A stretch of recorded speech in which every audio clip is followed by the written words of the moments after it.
میاں بیوی کے تعلقات میں کچھ ایسے اعمال ہیں جن کو ہم معمولی سمجھتے ہیں، جو شریعت میں سنگین جرم ہے۔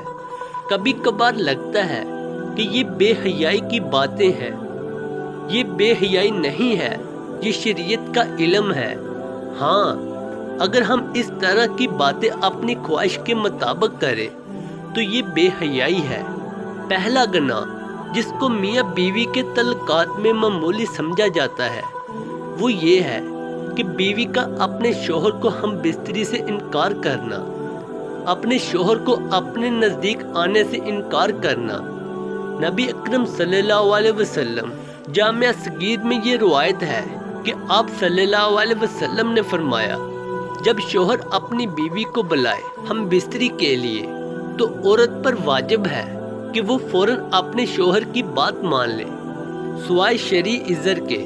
شرعی عذر کی وجہ سے بیوی انکار کر سکتی ہے، یعنی ایسی کوئی شرعی مجبوری، مثلا حیض ماہواری وغیرہ ہو تو وہ الگ بات ہے، لیکن اگر شرعی عذر نہیں ہے تو آپ صلی اللہ علیہ وسلم نے فرمایا ہے کہ وہ عورت فوراً اپنے شوہر کی بات مان لے، خواہ وہ اونٹ کی کھچاوے، اونٹ کی وہ سیٹ جس پر بیٹھ کر سواری کی جاتی ہے پر ہی بیٹھا کیوں نہ بلا رہا ہو۔ اس معاملے کو خواتین جو بیویاں ہیں جو اپنے شوہر کو حق دینا چاہتی ہیں وہ اس بات کو مد نظر رکھے کہ جب اس معاملے میں کوتاہی ہوتی ہے تو انسان دوسری جگہ اپنی خواہشات تو پوری کرنا چاہتا ہے اور یہ بات پھر بیوی برداشت نہیں کر سکتی۔ اس لیے شریعت نے اس معاملے کی اہمیت بیان کی ہے۔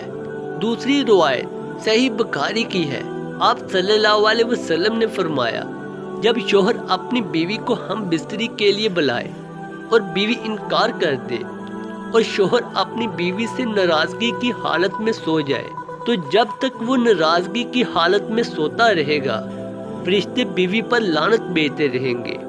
دوسرا گناہ میاں بیوی کے تعلقات میں جس کو معمولی سمجھا جاتا ہے جبکہ شریعت میں اس کا اتنا سخت گناہ ہے وہ یہ ہے کہ عورت کا بغیر کسی شرعی عذر کے شوہر سے طلاق کا مطالبہ کرنا۔ صحیح جامع صغیر کی روایت ہے، آپ صلی اللہ علیہ وسلم نے فرمایا، بغیر عذر کے کھالیاں لینے والیاں اور اپنے شوہر سے جھگڑا حاصل کرنے والیاں، گھر اجاڑنے والیاں، یہ اس امت کی منافق ہیں۔ دوسری روایت میں فرمایا، جس عورت نے بغیر کسی سبب کے اپنے خاوند سے طلاق طلب کی اس پر جہنم واجب اور یہ جنت کی خوشبو نہیں سونگے گی۔ اس لیے میری پیاری بہنوں، یہ کہنا یا یہ عذر پیش کرنا کہ میرا خاوند مجھے پسند نہیں ہے یا اس کی انکم بہت کم ہے، میرا گزارا نہیں ہوتا اس لیے مجھے طلاق چاہیے، تو یہ کوئی شرعی عذر نہیں ہے۔ والدین کو چاہیے کہ وہ بھی چھوٹی چھوٹی باتوں پر اپنی بیٹیوں کو گھر نہ بٹھا لے۔ طلاق شوہر کا حق ہے اور یہ کتنی بری بات ہے کہ طلاق بیٹی ڈیمانڈ کر رہی ہے۔ تیسرا گناہ جو میاں بیوی کے تعلقات میں عام طور پر ہوتا ہے اور اس کو معمولی سمجھا جاتا ہے وہ یہ ہے کہ حیض کی حالت میں اپنی بیوی سے ہم بستری کرنا یا ایسی جگہ سے پچھلے حصے ہم بستری کرنا جو کہ غیر فطری ہے۔ آپ صلی اللہ علیہ وسلم نے فرمایا، جامع ترمذی کی یہ روایت ہے، جس شخص نے حیض والی عورت سے ہم بستری کی یا عورت کے پیچھے جمع کیا یا نجومی کے پاس گیا اور اس کی بات کی تصدیق کی، سچ مانا، تو اس نے اس چیز کا انکار کیا جو محمد صلی اللہ علیہ وسلم پر نازل ہوئی، یعنی وہ شریعت کا منکر ہے۔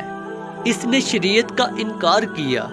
جس نے یہ عمل کیا اس کے لیے شریعت نے کفارے کا حکم دیا ہے اور یہ بہت سنگین جرم ہے، لیکن اس کو لوگ سمجھ ہی نہیں پا رہے اور اس بات کو کوئی سیریس لینے کو ہی تیار نہیں ہے کہ نکاح سے پہلے اس کے ادب اور ازدواجی زندگی کے متعلق سیکھا جائے۔ دنیا جہان میں ہر چیز کی ٹریننگ ہوتی ہے، وہ ہم لوگ بڑے فخر سے کرتے ہیں، لیکن جب بات شریعت سیکھنے کی آتی ہے تو وہاں کیا ہے؟ جی ہمیں شرم آتی ہے۔ دنیا کی بے حیائی میں شرم نہیں آتی، لیکن شریعت سیکھتے ہوئے یا شریعت کی بات کرتے ہوئے ہمیں شرم آتی ہے۔ چوتھا گناہ، میاں بیوی کے تعلقات میں جس کو معمولی سمجھا جاتا ہے وہ یہ ہے کہ کسی غیر محرم عورت کے ساتھ خلوت اکیلے میں ملاقات کرنا اور کسی غیر محرم عورت سے ہاتھ ملانا یہ بہت سخت گناہ ہے۔ نبی اکرم صلی اللہ علیہ وسلم نے فرمایا، جامعہ ترمذی کی روایت ہے، جب بھی کوئی آدمی کسی غیر محرم عورت کے ساتھ تنہائی میں ملتا ہے تو وہ دو نہیں ہوتے، تیسرا ان میں شیطان ہوتا ہے۔ اور آپ صلی اللہ علیہ وسلم نے فرمایا، تم میں سے کسی شخص کے لیے کیل لے کر اپنے سر میں ٹھونک لینا زیادہ بہتر ہے بجائے اس کے کہ وہ کسی غیر محرم کو چھوئے۔ اور ہمارے ہاں یہ المیہ ہے کہ چھونا تو ایک معمولی بات ہے، یہاں تو پورا ہاتھ ملا لیا جاتا ہے۔ ایک بار ایک خاتون جس کو شریعت کا علم نہیں تھا، وہ مدینے آپ صلی اللہ علیہ وسلم سے بیعت لینے آئی اور آپ صلی اللہ علیہ وسلم کے آگے اپنا ہاتھ بڑھایا۔ آپ صلی اللہ علیہ وسلم فوراً اپنے ہاتھ پیچھے کر لیے اور فرمایا، محمد صلی اللہ علیہ وسلم کو چھونا تو دور، کسی عورت کے ننگے ہاتھ کو دیکھنا بھی پسند نہیں کرتا۔ اور آپ صلی اللہ علیہ وسلم نے اپنا چہرہ مبارک پھیر لیا۔ اللہ تعالیٰ سے دعا ہے کہ اللہ پاک مجھ گناہ گار سمیت ہم سب کو دین اور شریعت کو سمجھنے اور اس پر عمل کرنے کی کامل توفیق عطا فرمائے۔